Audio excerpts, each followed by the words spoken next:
ఈరోజు రాష్ట్రంలో రైతులు పడుతున్న ఇబ్బందుల గురించి రామచంద్రపురం నియోజకవర్గంలో వైఎస్ఆర్ కాంగ్రెస్ పార్టీ ఆధ్వర్యంలో రామచంద్రపురం ఆర్డీఓ గారికి రైతులు పడుతున్న ఇబ్బందుల గురించి మెమరాండం ఇవ్వడం. మీ అందరికీ తెలుసు, ఈ కూటమి ప్రభుత్వం అధికారంలోకి వచ్చిన తర్వాత చంద్రబాబు నాయుడు గారు సహజ ప్రవృత్తే ఎప్పుడు అధికారంలోకి వచ్చిన తర్వాత రైతుల్ని మోసం చేయడం, దగా చేయడం, ద్రోహం చేయడం, అన్యాయం చేయడం ఒక అలవాటుగా మార్చుకున్నారు. ఇప్పుడు చెప్పిన రైతులను ఇప్పుడు మోసం చేయడం కాదు.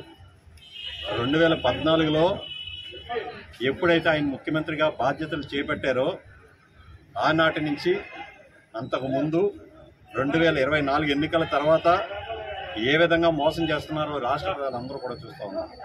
ఈరోజు ప్రధానంగా ఎరువులే చూసుకున్న రైతులకు సంబంధించి ఎక్కడ కూడా ఈ రాష్ట్రంలో ఎరువులు రైతులకు అందుబాటులో దొరకని పరిస్థితి. అదేవిధంగా ఎన్నికల ముందు పెట్టుబడి సాయం కింద 20,000 రూపాయలు ఇస్తానని చెప్పిన వ్యక్తి దాదాపు ఏడాదిన్నర పూర్తవుతుంది. ఈరోజు రాష్ట్రంలో ప్రతి రైతుకు 40,000 రూపాయలు అందాల్సి ఉన్నప్పటికీ కూడా కేవలం 5,000 రూపాయలు మాత్రమే ఇచ్చి చేతులు దులుపుకునే పరిస్థితి. ఒకవేళ అకాల వర్షాల కారణంగా పంట నష్టపోతే ఇన్సూరెన్స్ కూడా కల్పించిన పరిస్థితి ఎక్కడ కూడా ఈ ప్రభుత్వంలో మనం కనబడట్లేదు. అదేవిధంగా ఒకసారి పెట్టుబడి సాయం కింద ఇప్పుడే చెప్పాను 5,000 రూపాయలు మాత్రమే ఇచ్చారు. ఇవన్నీ కూడా చూసుకుంటే ఎరువులు ఎక్కడ అందుబాటులో దొరక్క కేవలం ఎరువుల్ని ప్రభుత్వంలో ఉన్నట్టు పెద్దలే బ్లాక్ మార్కెట్కి తరలిస్తున్నారంటే ఏ విధంగా అర్థం చేసుకోవాలి? రైతుల మీద వీళ్ళ ప్రేమ ఎలా ఉందో మనం కూడా అర్థం చేసుకోవాలనే సందర్భంగా మనం చేసుకుంటా ఉన్నాం.